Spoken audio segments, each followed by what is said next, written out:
The International Professional Rodeo Association Finals, IFR 56, is not that far away. We're just a little bit more than a month away from the IFR returning to the Lazy E Arena in Guthrie, Oklahoma. I'd like you to meet Dallas Philen, who is from Georgia and a second generation barrel racing talent. And Dallas, you've had kind of an amazing year in the IPRA. You are both the number one rookie and maybe even more importantly, you're number one in the standings going into the finals. Is this anything close to what you might have imagined at the beginning of the year? Oh, no, sir. It's by God's grace. I never thought going into it that I would be where I'm at, but it's one step in front of the other. I was 6 rodeos in this year before I got my first paycheck, and that was in Athens, Georgia. I think there was close to 70 something entries, and I ended up placing second there. From then on out, it was just like bam, bam, bam every weekend, being in the money and just staying very consistent. A couple weeks after the Athens rodeo, I had a rodeo in Lenoir, North Carolina, one in Cleveland, Alabama, and one in Tallapoosa, Georgia. All 3 of those were in 2 days, and I won all 3. And it was just, it's great, a great feeling where I'm at, and to know that I've done it on a horse that me and my mother raised and trained ourselves. It's very rewarding. I was shaking my head there because you're going through that, and I'm thinking, okay, that sounds like an awful lot of driving to me. Oh, it is.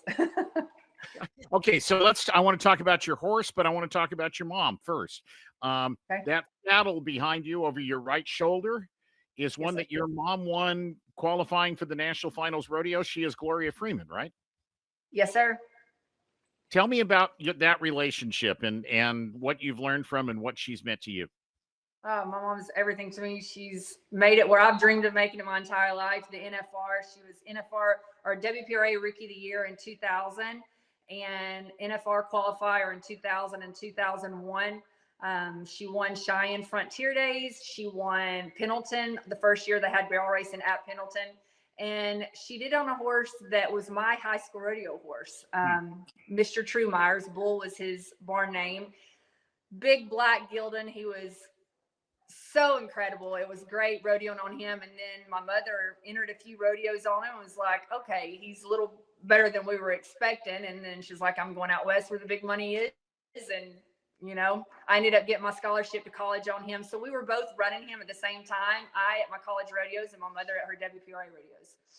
So this wasn't a case where your mom made the NFR on bull and then he graduated down to you. This was a case where you were already rodeoing on that horse and your mom kind of borrowed him. Yes. Yes, it's a perfect fit. That's a bad word. So we'll just say borrowed. How's that? Yeah. Well, he became hers. They were a great match. Oh, they were. Very, very pleased that he made her dreams come true. I remember watching that horse run. He was cool. He was big and strong, and boy, could he run. Absolutely. So let me ask you about the horse that you have done so well on this year in the IPRA.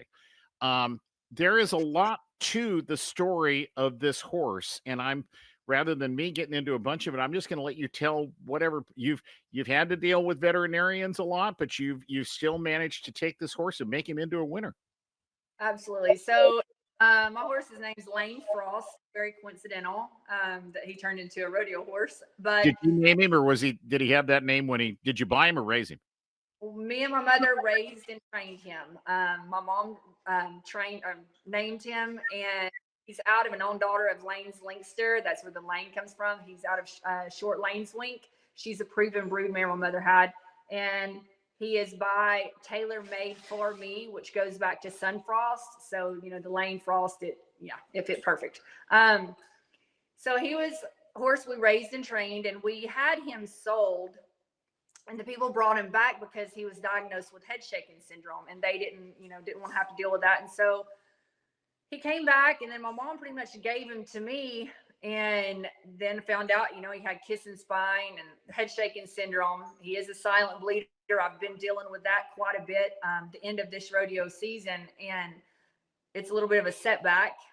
But the horse has a heart of gold, and he loves what he does. He loves it. And we've become a perfect team together. We fit like a glove. And, going into the finals, the IFR this year, I know it's going to be challenging because of the medical issues that I've been dealing with him, at the end of this rodeo season. I'm hoping, there is someone out there that will let me jockey their horse as well at the IFR. It being 4 rounds in a big pattern 4 nights in a row. That's going to be challenging for us, but God's grace comes.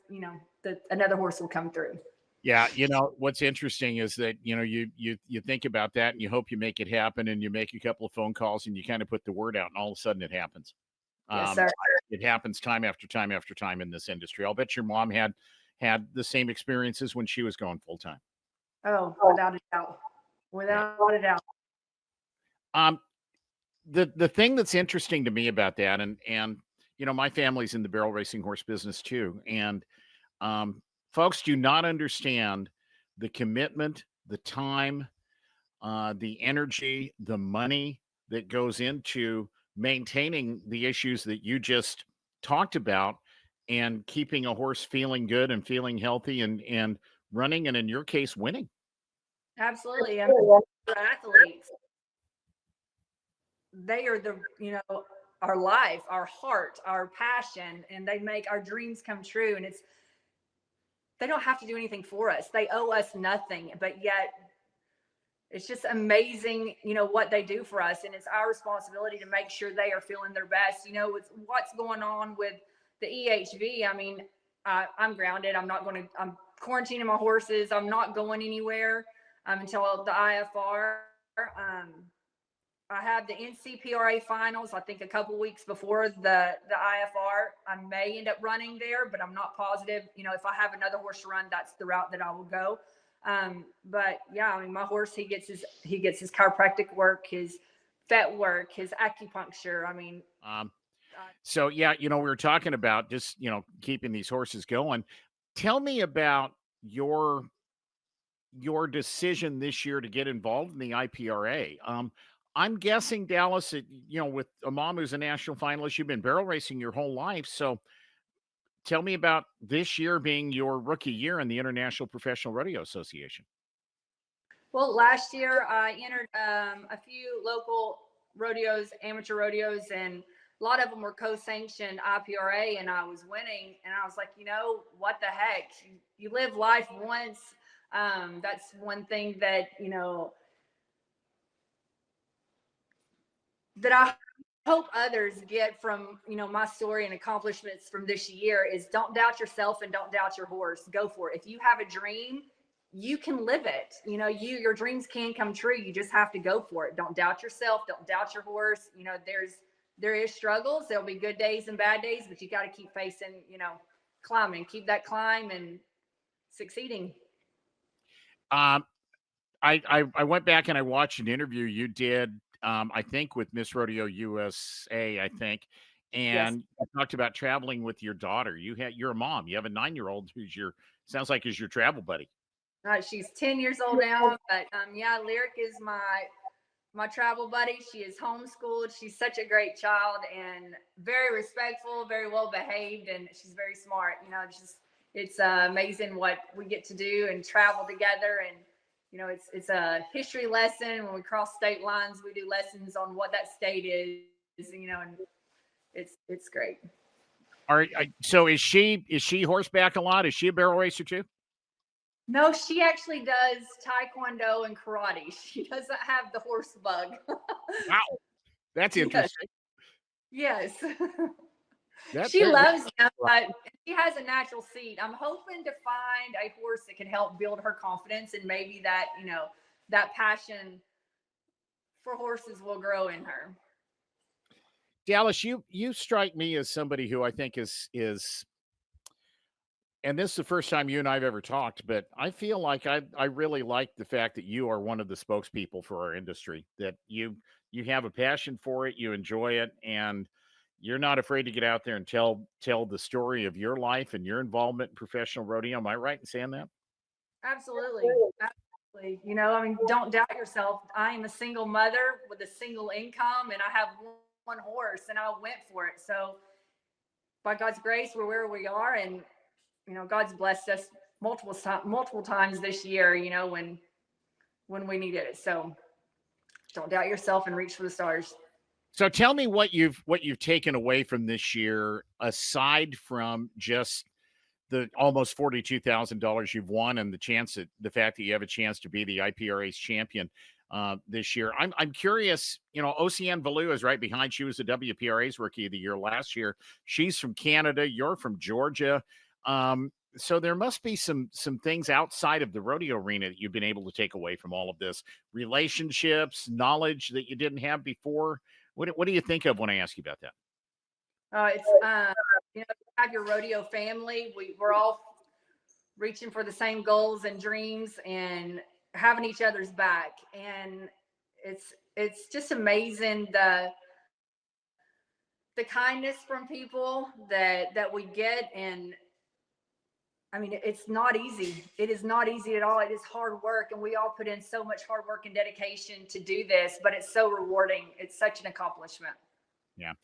When you were young, did you get to travel with your mom some? Obviously, if she was riding your horse, I'm guessing that you and Gloria Freeman put some miles together on the road. Oh yeah, I got rodeos with her, and also my father. My father trained Western pleasure horses, show horses that went on to win the world and the AQHA world, or the AQHA world and the Congress. I've always been around the horses my whole life. Okay, so I'm gonna make an assumption here. Tell me if I'm right. One of the things that really gives rodeo contestants an advantage is just pure horsemanship, the ability to really ride. If your dad was training that caliber of horses, you must have had a pretty good foundation. Oh, without a doubt, I rode pleasure horses. My grandfather was an NCHA judge, and I trained cutting horses. So I rode cutting horses, pleasure horses, barrel horses. I mean, I have the need for speed. I'm an adrenaline junkie, and I love the barrel racing. So that's where my heart is. What's next for you and Lane Frost after the IPRA finals are over this year?